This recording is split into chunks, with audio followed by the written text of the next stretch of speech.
Щяло да има избори пак в България. От 56-та някъде тия фещчета в Мароко не са модерни, както и при нас изборите от 89-та не са политически, а са икономически. Избираме някакви бизнес интереси, меч, сеч или другите три букви, там няма значение.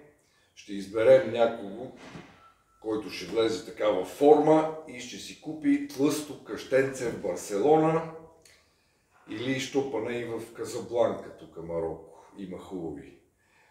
Така че дерзайте, аз през това време ще си изпия една количка, ако мога да си намеря тук. Или биричка.